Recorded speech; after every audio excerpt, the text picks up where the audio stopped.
두 번째 일일 집회를 허락하신 하나님께 감사를 드립니다. 우리 하나님께 영광의 박수 올려드리겠습니다. 또 우리 서울신학대학교에서 지난번에 이어서 저번에 왔던 학생들도 있고 또 새로운 학생들도 있는데 우리 언니 오빠 형 누나에게 우리 귀한 찬양 섬겨주셔서 감사하다고 우리 감사의 박수 하겠습니다.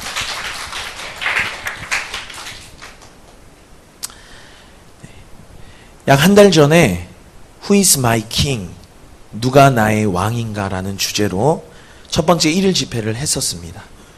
여러분 그때 말씀을 아직 기억하십니까? 자기가 주인 되었던 요나가 죽어지고 하나님이 주인 된 요나로 변화되어지는 과정에 대해서 우리가 말씀을 나눴습니다. 제가 그러면 여러분들에게 한번 여쭤볼게요.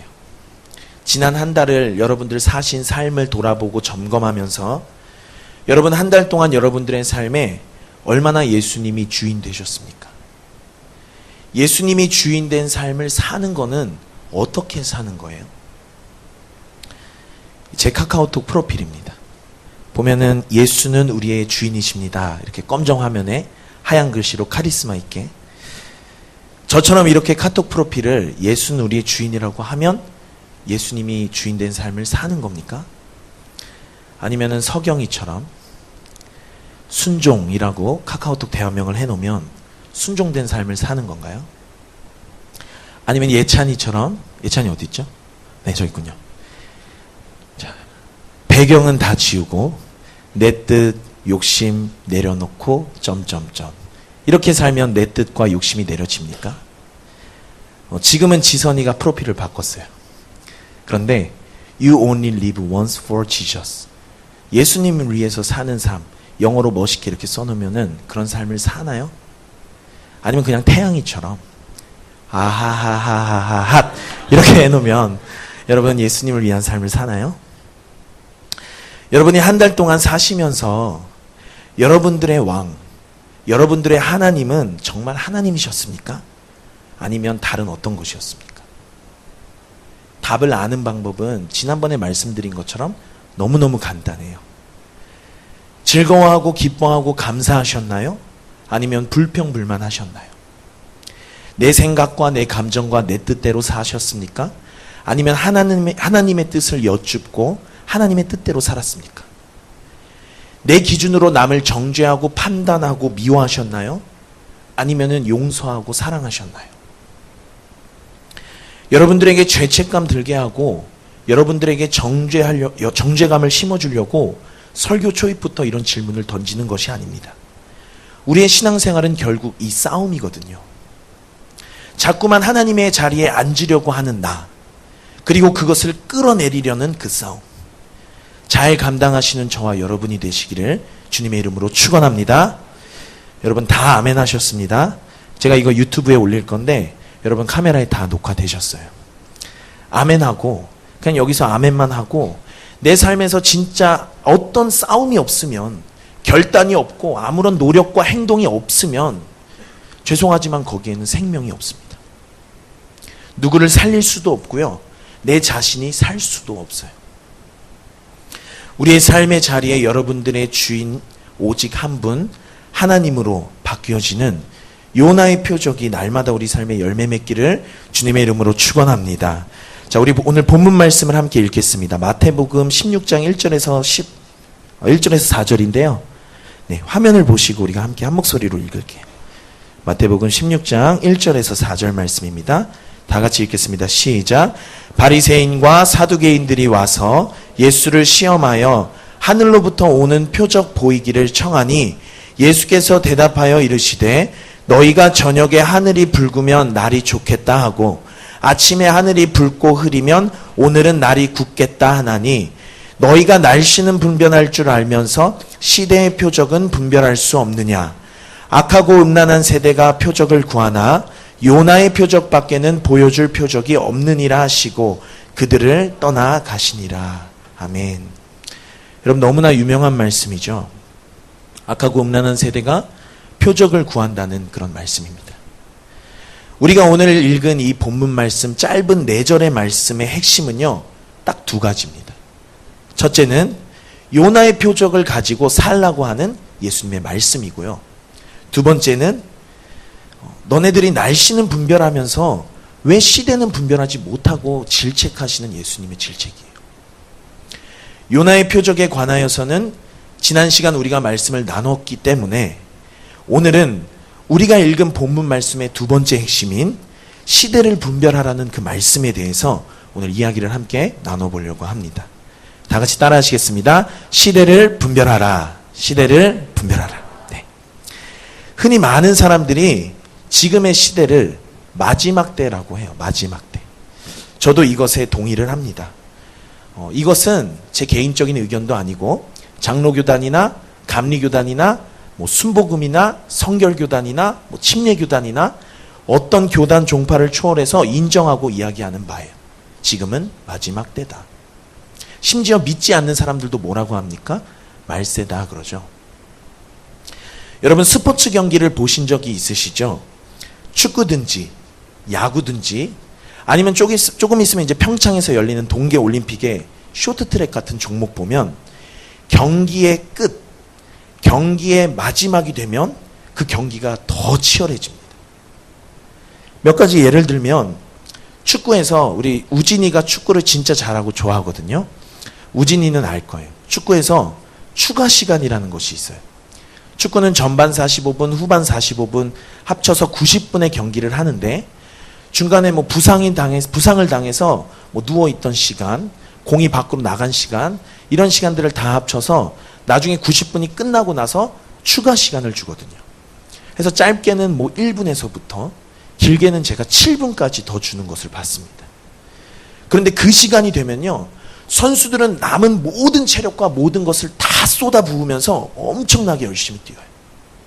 그래서 저는 종종 생각했어요. 진작 90분을 저렇게 뛰었으면 이겼을 텐데.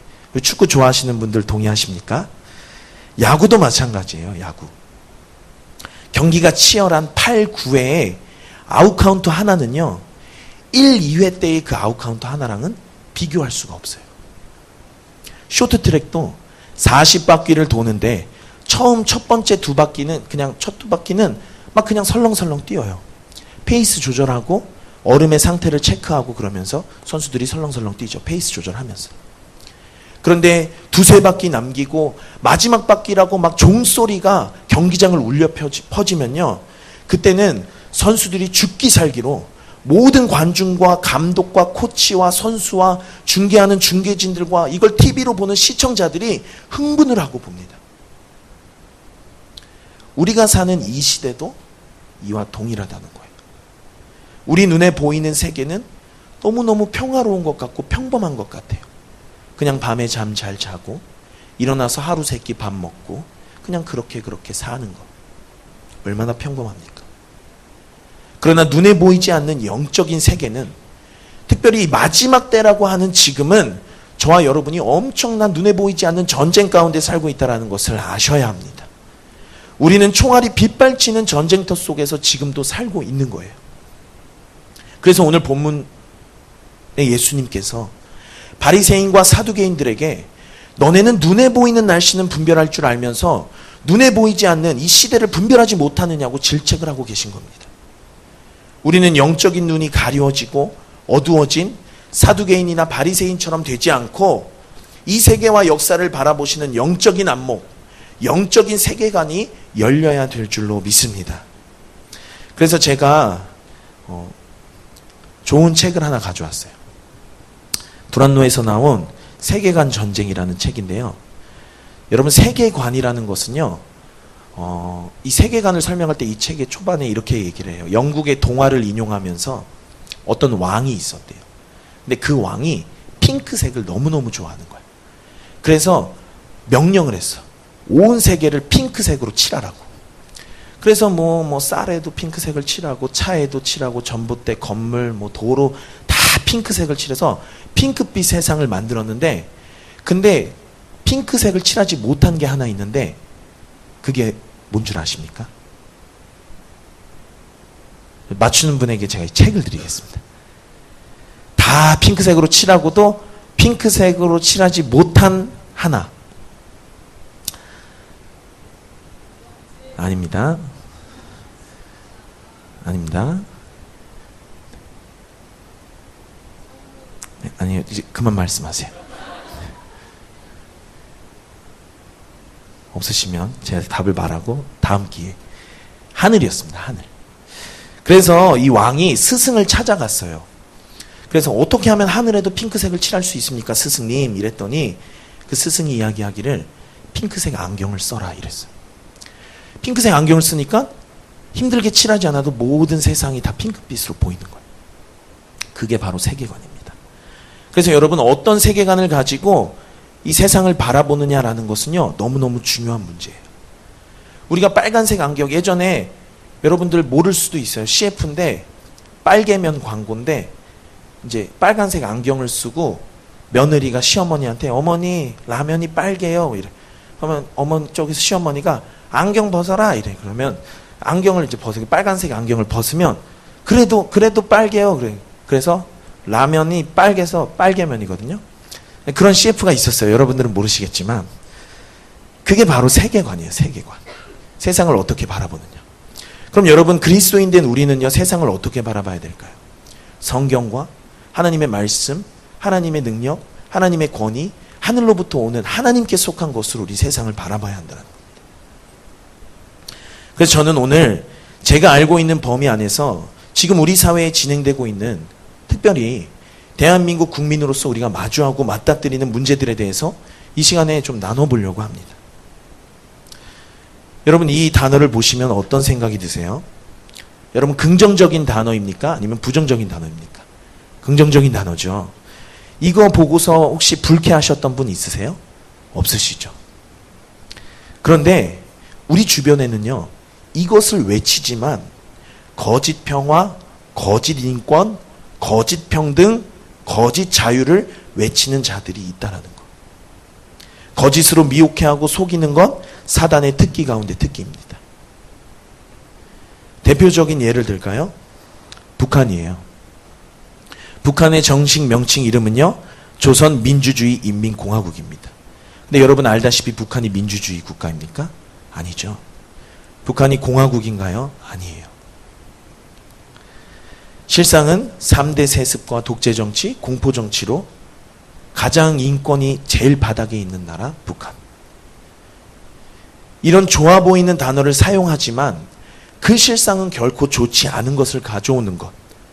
북한의 실제 전술이기도 합니다. 용어 혼란 전술. 이 시대에 얼마나 이런 것들이 팽배한지 몰라요. 사단이 많은 사람들을 혼미케 하고 미혹시켜서 귀랑 눈을 가리우는 겁니다. 제가 알고 있는 우리나라에서 벌어지고 있는 이런 치열한 전투의 전쟁 영역 가운데 첫 번째 영역은요, 그래서 동성애 문제예요. 동성애자들도 구원받아야 할 사람들이에요. 그들에게 교회가 필요해요. 그들에게 복음이 필요합니다. 왜냐하면 죄 아래 묶여있는 영혼이기 때문에요. 그래서 이 묶임을 풀어줄 수 있는 분이 필요한데 그분이 오직 복음이신 예수 그리스도 한 분이라는 것입니다. 그런데 세상에 차별금지법이라는 법이 갑자기 짠하고 나타났어요. 그 내용이 뭐냐면 한마디로 동성애자들 차별하지 말라는 거예요. 평등하게 대해주라는 것입니다. 그럴싸하지 않습니까? 차별 대우하지 말고 그들도 사람이니까.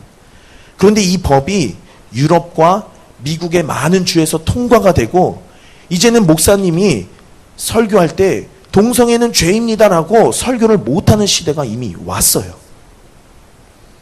성경은 똑똑하게 동성애는 죄라고 이야기를 하고 있는데 더 이상 미국 사회나 유럽 사회는 죄라고 이야기를 할 수 없는 사태가 와버렸다는 것입니다. 진리가 억압을 받는 시대, 비성경적인 것이 합법이 되어버리는 그런 시대가 왔다는 것이에요. 그래서 신앙생활을 잘하는 어떤 꽃집을 하시는 집사님이 있었어요. 그런데 저렇게 웬 남자랑 손을 잡고 와가지고 우리 결혼한다고 부케를 좀 만들어 달라고 그랬어요. 그러니까 이 집사님 생각에 하나님이 싫어하시는 것이기 때문에 너네들한테는 부케 안 만들어줘도 부케 안 팔아 이렇게 했거든요. 그랬더니 이 사람들이 고발을 했어요. 결국 그 꽃집을 하시는 집사님 어떻게 되셨는지 아세요? 감옥에 갔습니다. 우리나라 보건복지부에서 나온 금연 광고를 하나 볼 건데요. 예찬이 영상 틀어줄 준비하세요. 1번 영상입니다. 이 광고를 보면요, 등장하는 배우들이 다 담배를 달라고 할 때 무슨 담배 주세요, 무슨 담배 주세요 이렇게 말 안 해요. 뭐라고 하냐면 폐암 주세요, 뭐 뇌졸중 2갑 주세요, 막 이렇게 이제 하거든요. 먼저 영상을 먼저 보시고 우리 이야기를 나누도록 하겠습니다. 소리 잘 나오게 틀어주세요. 40초 짧기 때문에 불은 따로 안 끄셔도 될 것 같아요. 네. 소리 키워주시고.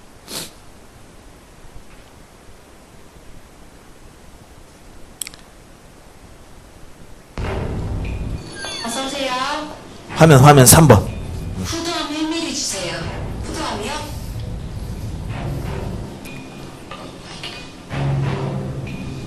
어서오세요. 폐암 하나 주세요. 폐함이요? 뇌졸중 2갑 주세요.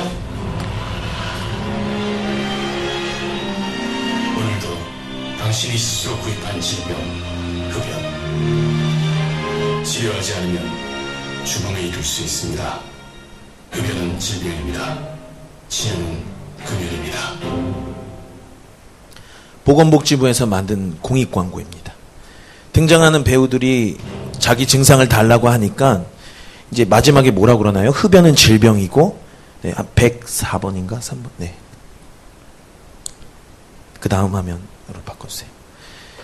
흡연은 질병이고, 금연은 치료라고 이렇게 이야기를 하죠. 이 광고가 흡연자들의 인권을 무시하고 탄압하는 광고입니까? 아니면 흡연자들 살려보겠다고, 죽어가는 흡연자들을 살려보겠다고 하는 그런 정말 그들의 인권, 진짜 인권을 존중하는 그런 광고입니까? 그런데 흡연자에게는 이런 광고가 허용되면서요, 동성애자들에게는 동성애는 질병입니다, 치료하셔야 됩니다, 이런 말을 함부로 못하게 되어 있어요. 동성애가 질병이고 치료가 필요합니다라고 하면 난리가 일어나죠. 동성애에 대해서 침묵하고 동성애에 대해서 관대해요. 그 이유가 뭔 줄 아세요? 그 이유는 국가인권위원회라는 정부 기관의 친동성애적인 정책 때문입니다. 얘네들이 2004년도에 동성애를 표현한 그 매체물을 청소년 유해 매체물 아니라고 했어요. 그리고 1년 뒤에 2005년도에는 동성애가 윤리 도덕에 어긋나고 이성애만 정상이다라고 하는 걸 금지시켰습니다. 그리고 이것들을 토대로 2012년도에 전국 초, 중, 고등학교 도덕 교과서가 만들어졌어요. 2014년도에는 초중고 공무원들 공공기관에 의무적으로 인권에 대해서, 동성애에 대해서 교육을 지원하는 법안을 제정했고, 군대 내에서 동성애를 허용하기 위해서 군 인권센터 설립해야 된다라고 14년도에 주장했는데 지금 이미 벌써 만들어져 있습니다. 결과는 참담하죠. 동성애로부터 발생하는 질병 에이즈가 10,000명을 넘어섰어요. 5년 전 자료에 따르면 청소년 에이즈 환자 발생률이 10배 증가. 전체 에이즈 환자 발생률은 445% 증가. 그런데 여러분, 이 사실을 알고 계셨나요? 아마 모르셨을 거예요. 관심이 없어서 모를 수도 있지만 우리가 쉽게 알 수 없는 이유가 하나 있습니다. 그게 뭐냐면 인권 보도 준칙이라는 언론의 규칙 때문입니다. 동성애에 관해서 나쁜 보도, 동성애에 관해서 나쁜 뉴스는 할 수 없게 법이 만들어져 있어요.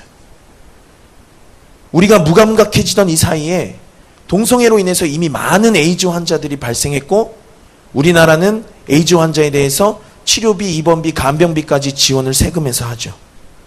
며칠 전에는요, 교육방송 EBS에서 까칠 남녀라고 하는 성소수자 특집이 4부작으로 방송이 됐어요. LGBT가 뭔 줄 아세요? 레즈비언, 게이, 바이섹슈얼, 트랜스젠더예요. 이 4명이 대표하는 한 명씩 나와가지고요, 청소년들에게, 교육방송 누가 봅니까? 청소년들이 보잖아요. 청소년들에게 레즈비언이 그렇게 나쁜 게 아니야, 게이가 그렇게 나쁜 게 아니야, 우리도 하나의 우린 취향이야, 이걸 존중해줘야 돼 라고 하면서 4부작으로 방송을 했다고요. 신학교 안에서도 퀴어 신학이라는 것을 만들어서 예수님을 동성애자로 놓고 출발하는 게 퀴어 신학이거든요. 약한 자들과 동행한다라는 취지 아래 약속의 무지개, 그 무지개를 이제는 동성애를 상징하는 무지개로 만들어버렸어요. 그래서 여러분 카카오톡 프로필 아니면 페이스북 프로필 같은 거 보시면요. 이렇게 이제 무지개 색깔이 아래 있거나 무지개로 이렇게 사진 위에 덮여 있는 것. 이건 동성애를 지지한다 라는 뜻이에요. 조심하셔야 됩니다. 악한 사단에게 동성애는요, 수단이에요. 생명을 잃게 하고 하나님으로부터 멀어지게 하는 수단이라는 겁니다. 아니, 그들이 잘못된 길에 있으면 당신들 거기 있으면 죽습니다. 빨리 이쪽으로 오세요. 이쪽으로 오세요.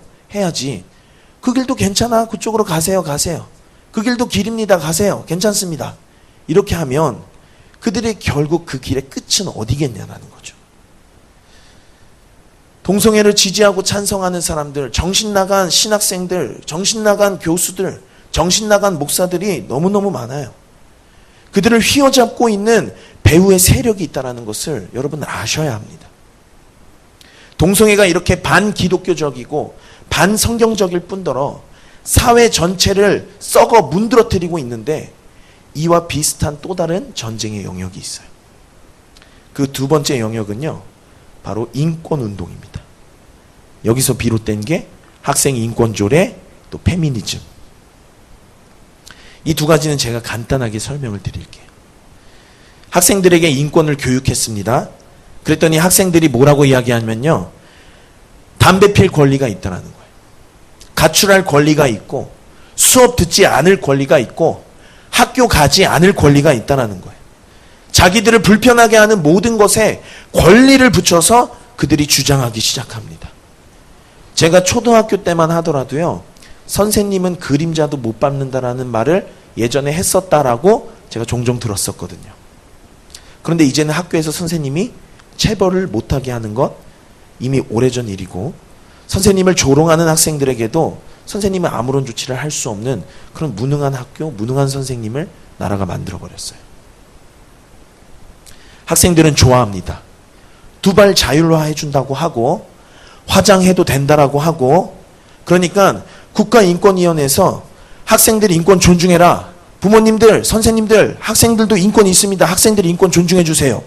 이렇게 하면서 권고하니까 시마다 도마다 인권조례를 법안으로 올려서 이것이 통과된 시와 도도 있고 통과가 되지 않은 시와 도도 있어요. 근데 여러분 좋아하지 마세요. 얘들아 두 발 자유를 하래. 두 발 자유를 하래. 얘들아 화장 마음껏 해도 된대. 스마트폰 수업 시간에 써도 된대. 배후 세력은요, 동성애를 합법화하려는 세력과 동일하다라는 거예요. 사단은요, 여러분들을 죽이고 멸망시키려고 오고 있어요. 걔네들이 여러분들 죽이려고 할 때 이빨 이만큼 드러내고 피 흘리면서 무서운 모습으로 오지 않아요. 귀신들은 여러분들이 무엇을 원하고 여러분들이 뭐가 그렇게 하고 싶은지 귀신들은 귀신같이 다 알아요. 그래서 너 이거 하고 싶잖아. 해도 돼. 이거 너의 권리야. 이렇게 속삭인다는 거예요. 죽느냐 사느냐의 기로입니다. 여러분들한테 잔소리하는 부모님이나 목사님은 기분이 좋으시겠어요? 국가인권위원회 아저씨들이 여러분 사랑하는지, 아니면 목사님이나 부모님이 여러분들 잘 되기를 원하고 사랑하는지 여러분 한번 생각해 보세요. 그리고 하나님은 어느 편에 서 계실 것 같은지 한번 생각해 보시라고요. 생명을 선택한 우리 하늘소망교회 자녀 세대들 되기를 주님의 이름으로 축복합니다. 정말 심각해요. 이거 1월 3일 뉴스입니다. 얼마 되지도 않았어요. 전남의 초등학교에서 초등학교 3명이 임신했어요. 서울에서는요, 교회 가자고 하는 어머니를 인권 조례를 담당하시는 선생님이 엄마를 고발하라고 해서 엄마를 고발했어요. 심각합니다. 페미니즘도 비슷한데요. 인권 조례가 학생들의 인권 같지도 않은 인권의 그 신장을 이야기하는 것이라면 페미니즘은 여성의 인권 신장을 위한 그런 사상과 주의입니다. 아직까지는 법률로 나타나고 하는 것은 없지만 최근에 연예인들이나 유명인들 사이에서 페미니스트라고 커밍아웃 하면서 남성과 여성의 갈등과 대결 구도로 흐르는 그런 사회 분위기를 조장하고 있어요. 여러분들 알고 있는 선교 단체 중에 침신대에도 혹시 있을지도 몰라요. IVF 있거든요. 서울신대도 있어요. 그래서 이거랑 교묘하게 이단이 IYF라는 거 만들어가지고 막 대학생들 어디 막 저기 멀리 막 해외도 보내주고 싼 가격에 막 이렇게 한다고 조심하라고 했거든요. 그런데 이제는 IVF도 조심하셔야 돼요. 작년에 서울신대에서 그 IVF는 전국구의 어떤 그런 단위입니다. CCC처럼요. IVF에서 이 페미니즘을 가지고요, 좀 잘못된 길로 변질돼서 나가고 있어요.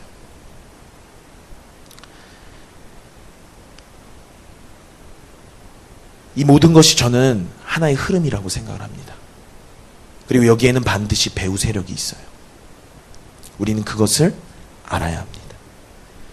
세 번째로 살펴볼 세계관의 전쟁 영역은 자유민주주의와 사회공산주의 영역이에요.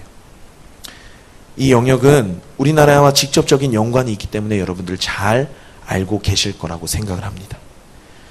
우리나라가 일제시대를 겪었을 때 나라 잃은 슬픔과 절망이 한반도를 다 덮었어요. 아무런 소망이 없는 그때. 그래서 그때 지어진 노래들은요, 다 암울해요. 제가 중학교 때 배웠던 노래인데, 봉선화라는 노래인가? 어떠냐면, 주로 이제 마이너 코드 계열로 우울하고 울적한데, 울밑에선 봉선화야, 내 모습이 처량하다고. 들으면 뭔가 그냥 기분이 우울해지는. 그게 바로 일제시대 때 우리나라를 절망이 다 뒤엎었을 때 만들어진 노래거든요. 그런데 그 절망의 상황에서 소망을 잃지 않은 사람들이 있었습니다. 그게 바로 우리나라 기독교인들이에요. 마침내 45년 8월 15일 날 광복을 했고요. 일제로부터 해방되는 광복절, 독립을 맞이했어요. 이후 3년 동안 신탁 통치가 이루어집니다. 중국의 사회공산주의 진영과 미국의 자유민주주의 진영이 각각 저렇게 북한과 우리나라를 통치하는 시간이 생겨요. 그리고 1948년도에 미국의 영향을 받아서 초대 대통령 이승만이 대한민국이라는 국가와 정부를 설립합니다. 북한과 우리나라에 영향을 주던 중국과 미국, 이 둘의 뿌리는요, 너무너무 달라요. 먼저 중국의 뿌리를 볼게요. 중국은 사회공산주의에 철저한 뿌리를 두고 있고, 중국을 건국시킨 마오쩌둥, 모택동은요, 이전에 구소련이 실패했던 사회공산주의의 꿈을 개선 보완해서, 야, 이게 그냥 국가의 어떤 체제로 있으니까 이 공산주의가 이게 다 망하는구나. 소련이 안 망할 것 같았는데 결국 망했잖아요. 그러면서 이거 어떤 체제를 세우는 것보다 중요한 것은 사람 한 사람 한 사람을 개조시키는 거구나. 그래서 거기서 비롯된 것이 마오이즘이라는 사상이에요. 그러면서 그가 일으켰던 문화혁명, 당시 그 문화혁명의 구호가 뭔 줄 아세요? 다 때려 부수자, 모든 질서를 파괴하자, 이거거든요. 여러분이 얼마나 사단 같은 구호입니까? 반면 미국은요, 청교도들이 신앙의 자유를 찾아서 메이플라워를 타고 신대륙을 발견하고 거기서 하나님께 예배를 드리고 나라의 헌법이 성경에 근거한 그러한 나라, 세계 곳곳에 선교사들을 배출했고 이스라엘의 유일한 우방국가이고 덕분에 우리나라의 건국도 기도로 세워질 수 있었고 또 헌법이 미국과 같이 성경에 근거한 우리 대한민국이 됐는데 이제 그 헌법을 고치려고 하고 있죠.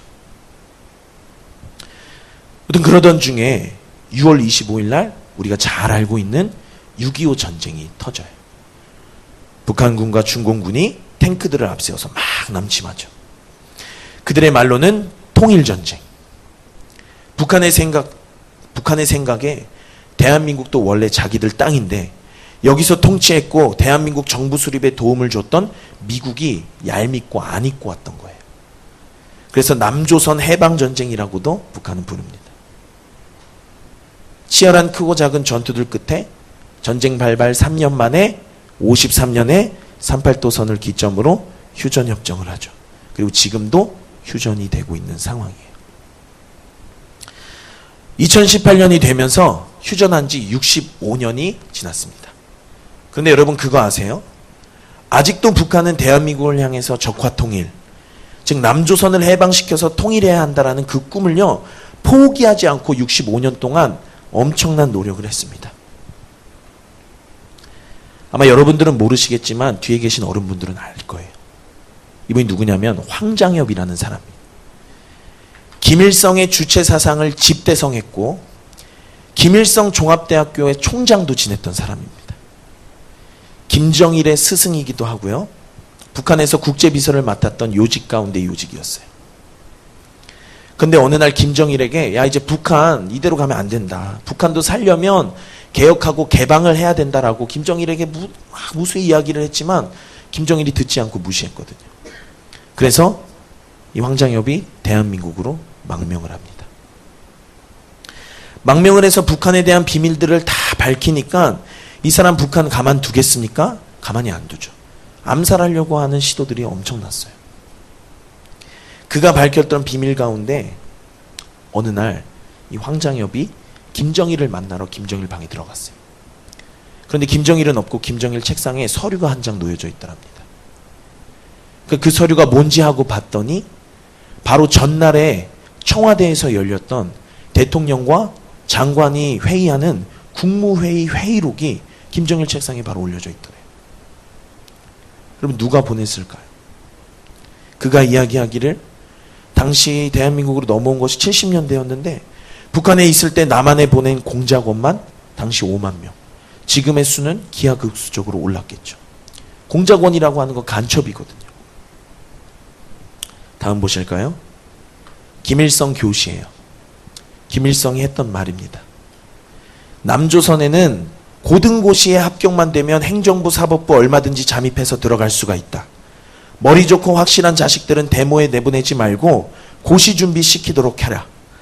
10명을 준비시켜서 1명만 합격된다 해도 소기의 목적은 달성된다. 각급 지하당 조직들은 대상을 잘 선발해가지고 그들이 아무 근심 걱정 없이 고시 공부에만 전념할 수 있도록 적극 지원해줘야 된다. 1973년 4월에 이야기했습니다. 우리나라는 고시 공부만 패스하면 판검사, 적어도 변호사, 사회 고위급 공무원으로 수직 상승할 수 있었기 때문에 똑똑한데 돈 없고 사회에 한이 있고 원망이 있는 그런 친구들을 골라서 처음에는 공작원들이 친한 형님처럼 술도 사주고 밥도 사주고 공부하는 돈도 대주다가 같이 공부하면서 주체 사상을 가리키죠. 읽어보라고 책도 주는데 그 책은 모택동 어록집 같은 거. 김일성이 73년도에 저렇게 말하고 우연의 일치인지는 모르겠지만 74년도에 서울대 앞에 고시원이 생깁니다. 서울대생들 고시 준비하는 사람들 돈 뒷받침해 주다가 친해지면 또 필요한 책 주면서 같이 주체 사상을 가리키고 그들이 나중에 훗날 판검사가 돼서 또 후배들을 가리키고 74년도에 고시 준비를 했으면요 이미 높은 자리에 오를 대로 올랐어요. 몇 년 전에 우리나라 재판정에서 있었던 일입니다. 수원지법 법정에서 있었던 일인데요. 북한 체제를 찬양해서 1심에서 1년 6개월 선고받았어요. 그런데 이 사람이 항소했고 그 항소심에서 2심에 갔을 때 이 사람 6개월이 다시 줄어서 1년형 감형됐습니다. 그러자 이 사람이 갑자기 검사와 방청객을 향해서 두 팔을 활짝 들고 뭐라고 외쳤는지 아십니까? 위대한 김정일 장군님 만세. 우리나라 판검사들 그냥 쳐다보고 들어가는 거예요. 이 외에도 북조선을 자기 조국이라고 이야기하면서 월마다 송금하는 교수. 우리 영상 하나 더 볼 텐데요. 2번 영상이에요. 북한에 봉숙교회라고 하는 지하교회가 아닙니다. 봉숙교회라고 하는 교회 인척하는 교회인데 거기 전도사에 대한 영상이거든요. 우리 2번 영상 다 같이 보겠습니다.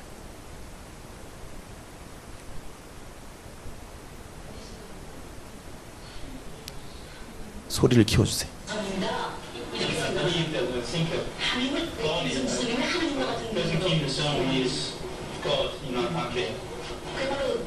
어쨌든 정견이니까 기독교인이니까 하나님의 집으로 오는데 집으로 와서 나의 마음속에는 하나님 꼭 김일성 주사님이다 이런 마음을 가지고 김일성 주사님을 더 잘 믿고 김일성 주사님을 더 잘 받들겠다는 그런 마음을 가지고 죽은 예수가 다시 태어나는 무엇을 안 믿습니다. 저는 예수가 죽었기 때문에 다시 태어난다 이렇게 그렇게 믿지 않아요. 학을 과학의 시대에 사람이 죽었다 다시 산다는 걸 믿는 사람이 없지요. 저분이 전도사님이세요. 전도사님이신데 자기가 기독교인이라서 하나님을 섬기기 때문에 교회에 오지만 자기 마음속에 하나님은 김일성 주석님이시다. 그래서 자기가 여기서 교회에 와서 기도하는 것은 김일성님을 내가 더 잘 받들어야 되겠구나 이런 생각을 한다는 거예요. 그리고 예수님의 부활을 믿냐고 했더니 우린 과학시대에 살고 있기 때문에 그런 건 믿지 않는다. 또 영상을 볼 텐데요. 3번 영상이에요. 좀 있으면은 평창에 아마 북한의 응원단이 와서 비슷한 상황이 생길지도 모르겠어요. 3번 영상 다 같이 보겠습니다.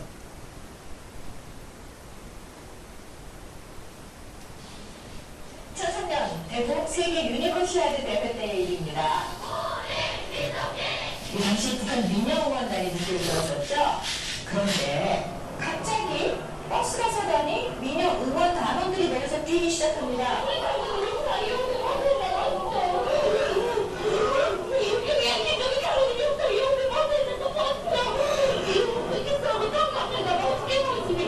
이들이 본 것은 김대중 전 대통령과 김정일 위원장의 사진이 인쇄된 플래카드였습니다. 오늘도 네가 오늘도 네가 내 자체가 안 되게 왔는데 네가 우리 당연 영상에 들어준단 말이다. 우리 이거 좀 그대로 들어갈 수 없어. 결국 플래카드를 떼어내서 사진이 접히지 않도록 그야말로 모셔갑니다. 여러분 이해가 되십니까? 이해가 되지 않죠. 공산사회주의의 배후에 있는 이 주체사상의 영의 역사가 강력하게 이들을 붙잡고 있는 것입니다. 그런데 북한 사람뿐만 아니라 대한민국 안에도 이런 북한의 지령을 받고 움직이는 자들이 정치, 경제, 사회, 문화, 교육, 연예계는 말할 것도 없고요. 있다라는 것입니다. 그리고 직접적이지는 않지만 이들의 움직임에 동요하는 자들도 너무 많습니다. 여러분 저 위에 있는 이제 영상 사진이 뭐냐면요. 효순이 미선이 사건이거든요. 여러분들이 거의 태어나거나 그쯤에 발생했던 사건이에요. 왜냐하면 전사님 중학교 때, 초등학교 6학년, 중학교 1학년 때 있었던 일이니까. 이 무슨 저거냐면 미군이 훈련하다가 장갑차에 여중생 2명이 깔려서 죽었어요. 그러니까 이제 나라 전체적으로 막 이제 일어난 거예요. 어떻게 그럴 수가 있냐. 미군들 다 니네 땅으로 가라. 그리고 나서 얼마 안 있다가 저 스케이트 타고 있는 선수가 누구냐면 안톤 오노거든요. 저 선수가 이제 김동성 선수랑 결승전에서 김동성 선수가 밀지도 않았는데 민 것처럼 왜 이러냐고 막 이렇게 하다가 결국에 이제 김동성 선수가 금메달로 들어왔는데 실격되고 은메달이었던 이 안톤 오노가 금메달 되고 메달을 빼앗기는 사건이 있어. 그때 저 굉장한 애국자거든요. 저거 보고서 야 이거 진짜 금메달을 빼앗겼다. 저 얼마나 분개했는지 모릅니다. 그래서 그때 초등학교 6학년 제가 뭘 알아요. 그때 해서 인터넷에 노래가 만들어졌어요. 그 뭐냐면 강단이니까 욕은 할 수 없지만 이제 외국욕이에요. 외국욕. USA 해가지고 제가요 그거를 멜로디도 이상하게 입에 착착 붙더라고요. 그래서 제가 그걸 프린트를 해가지고 가사를 그때 이제 차 뒤에서 혼자 불렀어요. 강 목사님 운전하고 서 목사님 옆에 조수석 앉아있는데 뒤에서 혼자 프린트한 거 종이 보면서 가사를 제가 오랜만에 찾았습니다. 근데 지금 보니까 이거 진짜 어마어마한 가사예요. 쇼트트랙 경기를 보았나? 야비한 나라 USA. 그렇게 금메달 따니까 좋으냐? 더러운 나라 USA. 북한의 전쟁 협박, 남한의 내정 간섭, 깡패의 나라 USA. 아직도 미국의 아름다운 나라인가? 아직도 북한이 죽여야 할 적인가? 얼마나 더 당해야 정신을 차릴 건가? 이제는 외치리라 양키 고홈. 미국 놈들 통일되면 두고 보자. 당당한 나라 통일한국. 민족의 힘으로 통일을 하리라. 당당한 나라 통일한국. 여러분 이 가사를요. 당시 저는 뭔지도 모르고 그냥. 근데 서 목사님한테 걸렸어요. 제가. 그래가지고 이런 거 노래 안 좋은 거라고 부르면 안 된다고 그래가지고 제가 이제 버리고 안 불렀죠. 옆에는 뭐냐면요. 광우병, 한미 FTA 열리면서 미국 소고기가 들어온다는 거예요. 근데 이제 여러분 믿기 어려우시겠지만 이분이 15살이에요. 저 아직 15년밖에 못 살았어요. 뭐 이렇게 하면서 옆에 이제 MP3 용량보다 못한 사람이 뭘 하겠다고. 이 무슨 말이냐면요. 이명박 대통령을 이제 MB라고 표현하잖아요. 그러면 이제 숫자 2 해서 2메가가 되잖아. 그럼 당시에는 핸드폰이 MP3 기능 없고 MP3 플레이어라는 게 있었거든요. 뭘 알겠습니까, 여러분들이?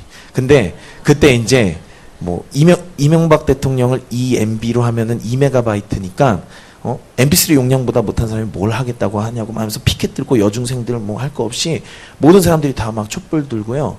그때 막 이렇게 막 미국 소고기 오면은 막 먹으면 그냥 바로 막 광우병 맨날 막 뉴스에서 무슨 막 소가 갑자기 막 뒷걸음질 치면서 발악하고 막 바르르 떨리면서 죽는 영상 맨날 보여주고 막 그러면서 국민들에게 막 불안감을 조성하고 야 미국산 소고기를 먹으면 나도 저렇게 미치겠구나 이런 마음 막 들게 했단 말이에요.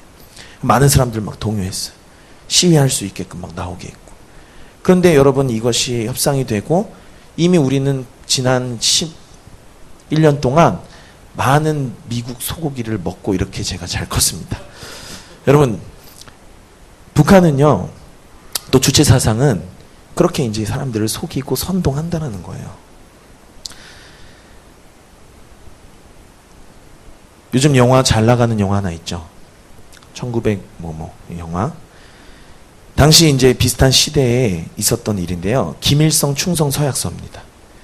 당시 이제 독재 정권이라든지 뭐 군사 정권에 대해서 막 이제 시위하고 항의하는 것들이 이제 어른들이 학교 다닐 때는 일상이었으니까. 물론 이제 이것들을 통해서 우리나라의 민주화가 일찍 오기도 했지만 또 이것을 악용하는 어떤 주체 사상의 세력이 있었다라는 거예요. 그래서 보면 충성서약서예요. 위대한 수령님 김일성 동지와 우리의 지도자 김정일 비서의 만수무강과 한민전의 영도 아래 이 한 목숨 끊어질 때까지 투쟁하겠다는 결의 결단으로 나아가자. 위대한 수령 김일성 장군님을 따라 숨통 끊어지는 그날까지 죽음으로 혁명, 남한 적화혁명을 사수하며 조국과 민족이 완전히 해방되는 그날까지 열사 헌신하겠습니다. 이거를 88년도에 이제 총학생 회장 후보, 그러니까 내년에 총학생 회장이 되는 후보들 6명, 서울 주요 대학의 총학 회장 후보 6명을 데리고 전대협이라고 하는 그 주체 사상으로 물들은 그 단체를 물들게 한 그 지하당 조직이 이 학생들 6명을 데리고 가서 차탄천에 있는 민박촌에서 이들을 주체 사상 교육하고 이제 손가락을 이제 칼로 해서 혈서로 이 충성서약서를 썼다라는 거예요. 여러분 노란색 글씨 우리 다 같이 한번 읽어볼까요? 시작. 위대한 수령 김일성 장군님을 따라 숨통 끊어지는 그날까지 죽음으로 혁명, 남한 적화혁명을 사수. 여러분 누가 김일성보다 위대한 거 우리 예수님이신데 위대한 예수님 따라서 숨통 끊어지는 그날까지 여러분 교회 세우시고 복음 전도하시는 분 계세요? 이거 하겠다고 열사 헌신하겠다고 혈서 쓰시는 분 계세요? 이걸 썼던 사람들이 북한의 청년들이 아니라 대한민국의 청년들이었다는 사실이에요. 박근혜 전 대통령이 당선됐던 2007년 12월에 친북 성향의 대통령 후보가 당선이 되지 못한 것에 대한 책임으로 대남 적화 전략, 그러니까는 남쪽을 적화하려고 전략을 세우는 그런 부서에 있는 책임자를요 총살했습니다. 그리고 그들이 회의했어요. 야, 왜 베트남은 공산화가 이루어졌는데 왜 이거 남한은 왜 안 이루어지는 거야? 회의했더니 그 결과가 뭐였냐면요. 한국 교회들 때문이라는 거예요. 기도하는 성도들 때문이라는 것입니다. 그리고 나서 북한의 전략이 바뀌어요. 남한의 기독교 교세 10분의 1로 축소. 남한의 10대 대형 교회 무너뜨리기. 남한의 주민등록증 30만 개로 댓글 부대. 실제로 미국의 어떤 그 해커 집단이 이제 북한이 하도 이제 사이버 테러 이런 거를 막 하니까 그것에 대한 보복으로 북한의 인터넷망을 끊어버렸던 적이 있거든요. 근데 신기하게도 우리나라의 이제 뉴스, 웹 포털 사이트들의 어떤 뉴스에 뭐 찬성한다, 반대한다 이 개수가 현저하게 줄는 이제 그것을 직접 자료들이 인터넷에 있습니다. 반미 감정을 통해서 주한미군 철수하고 공작원들 잡아들이는 국가보안법을 폐지하자라고 하는 거. 근데 여러분 너무너무 희한한 게 이런 애들이 동성애 찬성해요. 이런 애들이 인권 조례에 앞장섭니다. 보시면 국가인권위원회거든요. 국가인권위원회는 국가보안법 폐지를 주장해요. 주체사상과 공산주의의 끝은 죽음이고 영원히 노예가 되는 거예요. 그런 뿌리의 중국과 북한입니다. 반면 예루살렘을 이스라엘 수도로 인정하는, 그래서 성경대로 살려고 많이 지금 변질되고 오염돼 가고 있지만 그래도 몸부림치는 미국이 있어요. 외교적인 노선을 우리 어디로 갈 것이냐, 이건 굉장히 중요한 문제입니다. 그래서 뭐 사드 배치하는 거, 올림픽에 북한 초청하는 거, 전시작전권 환수하는 거, 제주에 해군기지 설립하는 거, 동성애 찬성하는 사람이 제주에 해군기지 짓고 말고 그게 무슨 상관이 있다고 막 반대하고, 단순히 정치 성향의 어떤 문제 같지만 그렇지 않다라는 거. 역사의 흐름 가운데 대한민국을 집어삼키려는 배후 세력, 악의 세력이 있다라는 것을요, 우리는 알고 깨달아야 됩니다. 마지막으로 살펴볼 세계관의 전쟁 영역은요, 종교 영역이에요. 이슬람 세력의 유입이나 WCC를 예로 들 수 있습니다. 이슬람 세력이요, 막강한 돈을 가지고 대한민국에 밀물처럼 막 들어와요. 모든 나라에 침투할 목적으로 움직이고 있습니다. 그들이. 우리나라에도 이미 40만 명의 무슬림들이 존재한다는 거 여러분 알고 계십니까? 저 성전이요, 어디 사우디아라비아에 있는 성전이 아니에요. 저거 서울 한남동에 있는 성전입니다. 우리나라 최초이자 최대의 이슬람 사원이 오래전에 지어졌어요. 그리고 이제는 저것뿐만 아니라 부산, 경기, 광주, 전주, 안양, 부평, 안산, 전남, 광주, 포천, 파주, 창원, 대구, 김포, 대전, 제주, 수없이 많은 도시에서 지금도 생기고 있어요. 최근에는 여러분 롯데백화점에서 이슬람 마케팅으로 무슬림 고객들을 위한 무슬림 기도실을 백화점 안에 만들었어요. 몇 년 전에는 이슬람 율법에서 가져온 경제법인 수쿠크법이라는 것을 우리나라 국회에서 통과시킬 뻔했어요. 이것이 통과되면 우리나라에 대한 돈의 흐름을 이슬람 세력이 쥐락펴락하는 것입니다. 그럼 왜 이렇게 반대하나? 아니 다른 종교도 있잖아. 천주교도 있고 불교도 있고 한데 왜 이렇게 이슬람한테만 민감하게 반응하는 거야? 단순히 그냥 역사와 전통의 어떤 그런 문제인가? 라고 보는 사람들도 있어요. 그런데 그들이 자기를 소개할 때요, 평화의 나라라고 소개를 해요. 하지만 꾸란에는 알라를 거부하는 자들 목을 치라라고 그 구절이 164개나 있다고 합니다. 알라의 명령을 따라야 천국에 간다면서 어린아이들도 몸에 폭탄을 두르고 자살폭탄하는 거 우리 뉴스를 통해서 많이 봤어요. 전 세계적으로 매년 22만 명의 기독교인이 이 이슬람 세력에게 의해서 참수, 목베임을 당한다고. 그리고 그들만의 법, 스쿠크법과 같은 것을 수출해서 유럽의 많은 교회 재정을 묶고 망하게 하고 십자가를 떼고서 거기에 초승달 마크를 붙여서 이슬람 사원으로, 모스크로 바꿔버린다는 거예요. 특별히 그들은 교회와 기독교에 대해서 더욱 예민하게 반응합니다. 왜 그런 줄 아십니까? 왜냐하면 다른 종교에는 타협이 있어요. 그러나 기독교에는 오직 예수 그리스도밖에 없으니까, 타협하지 않으니까 그들에게 있어서 기독교인이 눈에 가시죠. 코란을 한번 보실까요? 코란 1장 8절에 기독교인들과 단절한다. 4장 91절에는요. 너희가 어디서 그들을 발견하든지 그들을 살해해라. 이들에 대해 알라께서 너희에게 고난을 부여했노라. 5장 51절에는 기독교인들을 친구로 사귀는 자는 불신자다. 8장에는 그들의 목을 치고 그들의 손가락을 잘라라. 그들을 살해하는 것은 너희가 아니라 알라께서 그들을 멸망시키는 것이다. 98장도 있네요. 이슬람에서 기독교인들은 지옥의 불 속에 떨어져서 영원히 형벌받을 자들이고 피조물 중에 가장 사악한 자들이다 라고 코란이 이야기를 하고 있어요. 그런데 이러한 무슬림 세력이 이미 대한민국 안에 상당수 들어왔고, 이슬람 교도인 무슬림들이 먹을 수 있는 음식을 만드는 할랄 공장을 세우려고, 저게 바로 부여에서 얼마 전에 있었던 일입니다. 저 시위하는데 제가 알기로는 강 목사님도 가셨던 걸로 알고 있어요. 잘 찾아보세요. 강 목사님 어디 있나. 할랄 공장이 뭐냐면요. 돼지와 같이 살아있는 거를 그냥 우리 방식으로 도살한 거를요. 이슬람 사람들은 못 먹어요. 그럼 어떻게 해야 되느냐. 이슬람 교리에 맞춰서 정신이 맑은 성인 무슬림이 알라의 기도문을 마샬라 읽으면서 단칼에 가축의 목구멍에 절단하는 그런 도축 방식으로 가축을 도축하는 방식의 공장.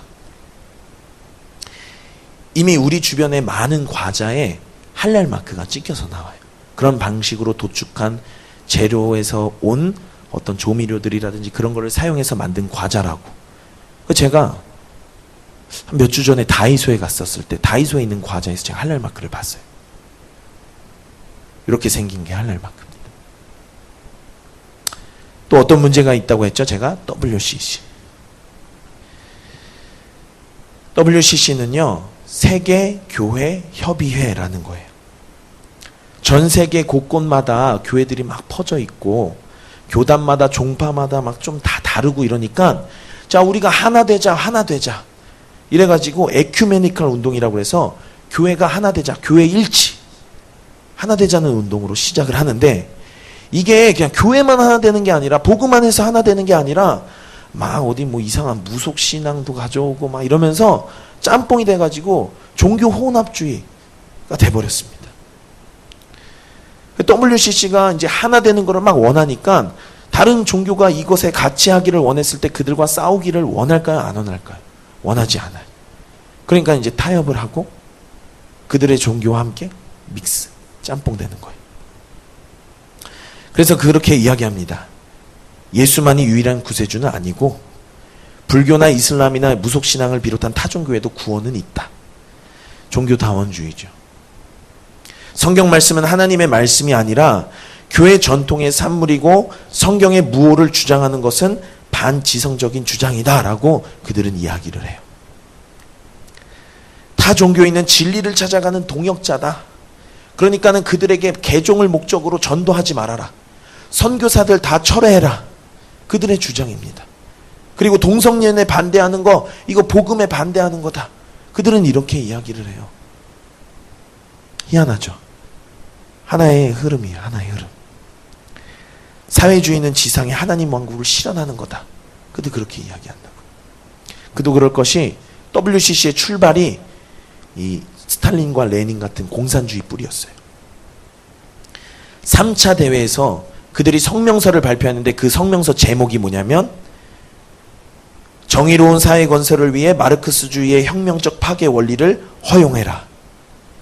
4차 대회는 아까 여러분 보셨죠? 전도사님, 봉숙교회. 교회 같지도 않은 교회, 전도사 같지도 않은 전도사. 그 봉숙교회가 WCC 대회에 참석을 합니다. 조선인민공화국 기독교 연맹이라는 이름으로요. 7차 대회에서는요, 정말 어이없어요. 이제 원혼의 음성을 못 들으면 성령의 음성을 못 듣는다고.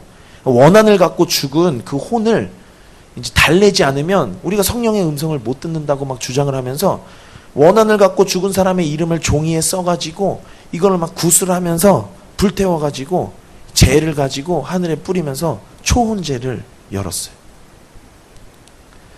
그리고 그런 대회가 10차에 이르러서 5년 전에 대한민국 부산에서 열렸습니다. 이러한 외부 세력의 유입이나 기존 세력의 변질 외에도 기존의 한국교회 무너뜨리려고 하는, 넘어뜨리려고 하는 세력이 또 있습니다. 그것은 교회를 분열시키고 교회의 허물을 들춰내서 교회를 심판하시는 오직 한 분이신 하나님의 자리에 앉으려고 하는 많은 사람들이에요. 대한민국을 대표하는 정말 유명한 어떤 교회를 제가 잘 알고 있는데 몇몇 사람들이 그 교회를 썩었다고 갱신한다라고 해가지고 번지르르한 포장으로 교회를 무너뜨리고 목사를 끌어내리고 하는 그런 거 제가 들었고 눈으로 직접 보았습니다. 기독교 신문이라고 하면서 온갖 신학교와 교회의 비리들을 들춰내고 고발하고 그들은 그들 스스로 정의를 위해서 행하고 있다라고 하지만 그것이 결국 교회를 살리지 못하고 신학교를 살리지 못하고 오히려 무너뜨리면서 그것으로 인해서 복음이 얼마나 많은 사람들에게 가리워지고 있는지 여러분들 아셔야 된다는 거예요. 그럼 말씀을 맺으려고 합니다. 반주해 주세요. 반주해 주시고 정서는 그리스도의 계절 찬양 PPT 그거랑 나의 백성이 아버지여 고쳐주소서 그거 후렴만 준비해 주세요. 사실 이 말씀을 준비하면서요, 준비하기가 너무 어려웠습니다. 요나의 이야기는 쉬워요. 부르심으로 시작해서 요나가 불순종했고 어떤 과정을 통해서 다시 순종의 자리로 갔고 그래서 부흥했다. 이렇게 이제 전개가 확실한데 하나님께 저항하는 인간의 죄된 사상인 마르크스, 공산사회주의, 이데올로기로부터 출발을 해서 정서는 좀 이따 해야 될 것 같아요. PPT가 남아있어요. 68년도에 프랑스에서 68혁명이 일어났거든요. 그 68혁명의 주제가 뭐였냐면요. 금지하는 모든 것을 금지해라예요. 그리고 그 흐름을 이어받아서 중국의 마오쩌둥이 대장정, 대약진, 문화 대혁명이라는 걸 일으켰는데 그 사람들을 주체 사상으로 공산주의, 사회주의로 정신을 개조시키는 그 혁명이었고 그때 개조가 되지 않은 6,500만 명의 사람을 죽였어요. 우리나라 인구가 5천만 명. 근데 우리나라 인구보다 1,500만 명이 더 많은 6,500만 명의 인구를 멸살하고 죽이는 결과를 낳았다고. 그리고 그것에 영향을 받아서 북한 체제가 세워졌죠. 분단 65년이 지났지만 아직도 그들은 적화 통일을 위해서 노력하고 있고 우리가 알지 못하는 일들이 이미 벌어지고 있고 그들은 하루빨리 남조선 적화시켜서 통일돼서 아무도 자기들을 못 건드리는 나라로 패권 왕국을 꿈꾸면서 지금도 열심히 욕먹어가면서 핵개발하고 있는 거잖아요. 그래서 남한의 정부와 각 계층의 지도자들이 자기 목소리를 좀 들어줄 수 있는 친북 성향을 가진 사람들이 세워지기를 북한은 원해요. 이런 흐름 가운데 이슬람 세력이 들어오고 동성애 합법화 문제부터 페미니즘, 낙태를 합법화하느냐 마느냐, 학생 인권 조례를 통과시키느냐 마느냐, 반정부 운동과 주한미군 철수, 다양한 화두되는 문제들이 우리에게 나타나고 있는 시대를 우리는 직접 살고 있다라고요. 그런데 여러분, 우리가 그 배후 세력을 보면요, 우리가 분별할 수 있고 우리가 어떤 자세를 취해야 되는지 답이 정확하게 나온다는 것입니다. 이슬람은 동성애 반대해요. 동성애 반대합니다. 주체 사상도 동성애 반대해요. 그런데 동성애를 지지하는 세력과 다 연합합니다. 하나가 될 수 없는 놈들인데 하나가 돼요. 왜겠습니까? 같은 편이라서 그래요. 같은 배후의 세력, 같은 뿌리이기 때문에 그렇습니다. 이들은 하나의 목적을 가지고 엄청난 대연합을 이루고 있는데 그 목적이 무엇인 줄 아십니까? 교회를 무너뜨리는 거예요. 교회가 있어서, 다시 말해서 진리의 말씀이 있으니까 하나님을 대적하는 이런 사상들이 감히 자리 잡을 수가 없는 것입니다. 자꾸만 자기 뜻대로 되지 않고 교회가 반대하고 막 그들에게 있어서 걸림돌 되고 장애물이 된다는 거예요. 때론 저 같은 사람 두고 편향됐다라고 얘기도 하고 신학적인 용어로 근본주의자라고 이야기하기도 해요. 흑백 논리로 막 이거 아니면 저거로 이야기하니까. 그런데 여러분, 전쟁에서 중립이 어디 있습니까? 신앙생활에서 여러분 가운데가 있던가요? 사단은 끊임없이 속삭여요. 네 뜻대로 하라고. 너 하고 싶은 대로 하라고. 그런데 그 끝은 사망과 영원한 죽음뿐이라는 것을 우리는 성경을 통해서도 봤고 역사를 통해서도 확인할 수 있었지 않습니까? 이미 많은 배후 세력의 영향을 받은 기성세대들이 곳곳에서 세워졌고, 혁명세대들, 운동권 세대들, 서구 사회에서 자기 하고 싶은 대로 하면서 살았던 히피족들, 그런 사람들이 이제는 어른이 돼서 주요 요직에 다 올랐어요. 단편적인 예를 들면 유엔이 개발도상국들을 지원하고 도와줄 때 이 ODA라는 것을 지원하는데, 그것을 지원받기 위해서는 걔네들이 해야 되는 게 있는데 뭐냐면 GM을 받아들여야 돼. 젠더 이데올로기. 이걸 받아들인 국가만 얘네들이 지원 대상이 되는 거예요. 악한 영들과 치열한 전투 속에 사는 우리는 그리스도의 군사와 같은 자로, 큰 용사와 같은 자로 세워줘야 될 줄로 믿습니다. 내가 살기 위해서 하는 신앙생활은요, 이제 우리 버립시다. 여러분들이 각색한 하나님은 하나님이 아니에요. 우상입니다. 이제 그거 버립시다. 오직 우리 자신에게 뿌리를 둔 생각, 우리 자신에게 뿌리를 둔 율법, 우리 자신에게 뿌리를 둔 기준, 우리 자신에게 뿌리를 둔 판단, 사상, 이데올로기, 여기에는 능력이 없을 뿐더러 사망과 죽음뿐이라는 것을 우리 명심하자라는 거예요. 오직 우리는 죽어지고 예수 그리스도가 사셔야 되지 않겠습니까? 제가 설교를 준비하면서 이번에는 군대 얘기 진짜 하지 말아야지, 이렇게 생각했거든요. 왜냐면 여기 군대 갈 사람들은 좀 있지만 갔다 오신 분들은 얼마 안 되잖아요. 공감도 안 될 거고. 그래서 자제해야겠다 생각했는데 주제가 자꾸 전쟁, 군사 이런 걸로 흐르니까 그거는 제가 하게 됩니다. 아마 제 인생에서 그 군 생활을 했던 시간이 좀 큰 배움의 시간이었던 것 같아요. 어느 날 정한이가 저한테 물었습니다. 군대 안 갈 방법이 있나? 이렇게. 그래서 내가 왜 안 가? 가야 사람 되지. 왜 안 가? 다 가는데. 했더니 정한이 이제 대답이 뭐였냐면 머리 깎아야 돼서 가지고 못 가겠대요. 여러분, 이런 사람은요 군인이 될 수 없어요. 핸드폰도 못 쓰고 군인 될 수 없습니다. 먹고 싶은 것도 못 먹고 군인 될 수 없습니다. 입고 싶은 옷도 못 입고 맨날 똑같은 옷 입어야 되고 군인 될 수 없어요. 심지어 훈련소 때는요 샴푸도 못 쓰고 폼 클렌징도 못 써요. 그냥 딱 덜렁 던져주는 그 오이 비누 있어요. 오이 향 나는 비누. 그 오이 비누 가지고 머리도 감고 세수도 하고 다. 군사가 되려면요 자기의 권리를 포기하셔야 됩니다. 휴가도 가만 생각해 보면 되게 웃겨요. 제가 제 집 오는 거잖아요. 근데 보내주면 얼마나 진짜 감격스럽고 좋은지. 내 집 보내주는 건데. 이 땅에 군인의 삶도 자기 권리를 그렇게나 포기하고 사는데 하나님 나라의 용사가 되기 위해서는 여러분 어떻겠습니까? 정말 악하고 치열한 총알이 빗발치는 전쟁터 가운데 우리 살고 있어요. 그리고 이 전쟁은요 예수님이 구름 타시고 오시는 이 땅의 마지막 순간까지 앞으로 더 치열해질 겁니다. 그럼 그 가운데서 우리의 신앙을 지키려면, 더 극한의 상황에서도 우리의 믿음을 지키려면 지금 우리와 같은 모습으로 신앙 변질되지 않고 주를 향한 사랑이 식지 않을 거라고 여러분 장담하십니까? 죽음을 각오하는 신앙인이 됩시다. 저 허황된 주체 사상을 위해서도 숨통 끊어지는 날까지 열사 헌신하겠다고 혈서를 쓰는데, 하나님 나라 영원한 그 주와 복음을 위해서 여러분 교회 위해서 헌신하지 못할 이유가 여러분 어디 있습니까?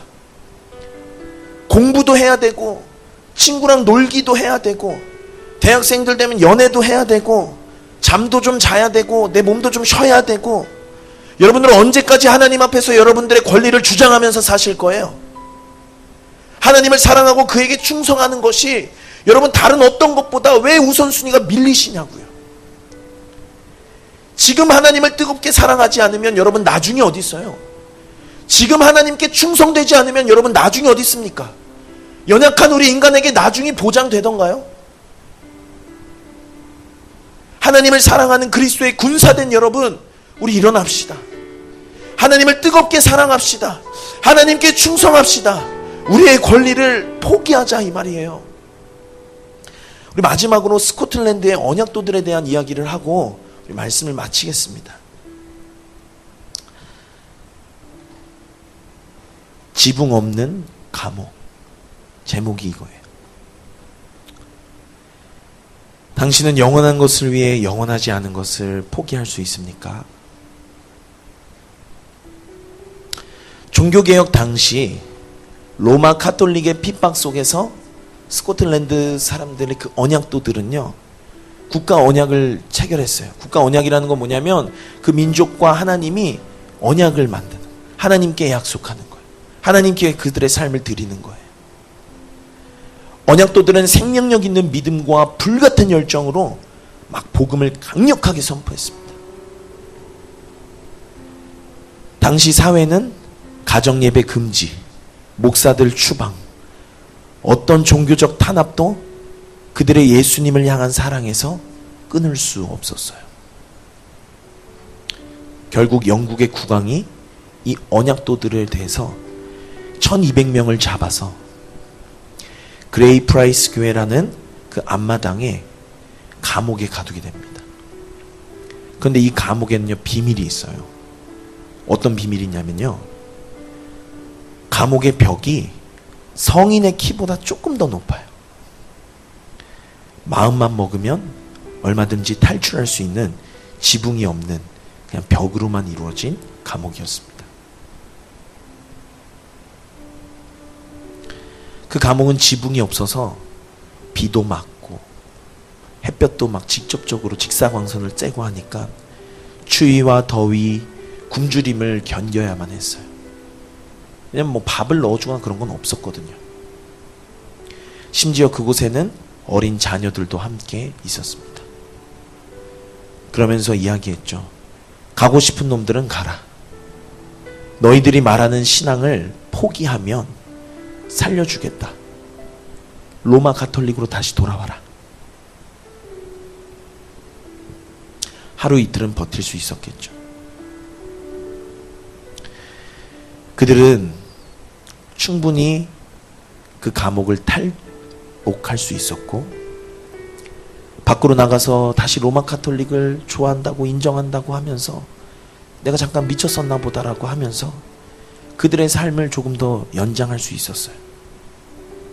그러나 그들이 더 사는 그 잠깐의 삶보다 자기의 신앙을 포기하지 않고 하나님과 영원히 사는 삶을 그들은 선택합니다. 그들은 이렇게 이야기해요. 몸은 얼마든지 죽여라. 나는 결코 예수님을 부인할 수 없다. 죽어도 주님 품이다. 결국 그곳에 갇혔던 언약도들 중에 한 명도 빠짐없이 기쁘게 그 자리에서 순교의 길을 걷게 됩니다. 그들은 어떻게 죽음을 두려워하지 않을 수 있었을까요? 정서는 가사를 준비해 주시고요. 여러분, 이 이야기를 들으면서 여러분 어떤 생각이 드셨습니까? 그럼 만약 나라면 어떻게 했을까요? 여러분 한번 생각해 보세요. 요즘같이 추운 날에 막 눈을 맞고 눈보라 맞고 새벽이 돼서 기온이 떨어져서 막 옷이 얼고 추위에 막 바들바들 떨고 낮에는 더웠다가 밤에는 추웠다가 먹을 것도 주지 않고 내가 얼마든지 마음만 먹으면 뛰어넘어서 그 감옥을 탈옥할 수 있었거든요. 그런데 그들은 그 길을 선택하지 않았어요. 여러분들 저들을 봤을 때 어떤 생각이 드셨어요? 미련하다고 생각되셨나요? 그럼 여러분 죄송하지만 아직 여러분들의 가치관은 세상 가치관이에요. 세상의 눈으로 볼 때는 충분히 살 수 있는데 죽음을 선택하는 저들이 정말 미련하다 이렇게 생각되지만 저들의 관점에서 보면요, 내가 그리스도를 부인하고 예수를 부인하고 내 신앙을 버리고 이 땅에서 몇 년 더 사는 그 삶이요, 그 사는 거겠습니까? 차라리 그냥 어차피 죽을 인생 구질구질하게 이 땅에서 몇 년 더 그거 삶 연장한다고 해가지고 저들에게 어떤 영화와 복이 있겠어요? 그러나 그들이 배교하지 않고 예수님을 배신하지 않고 하나님의 신앙을 따라서 그들이 선택했다고요.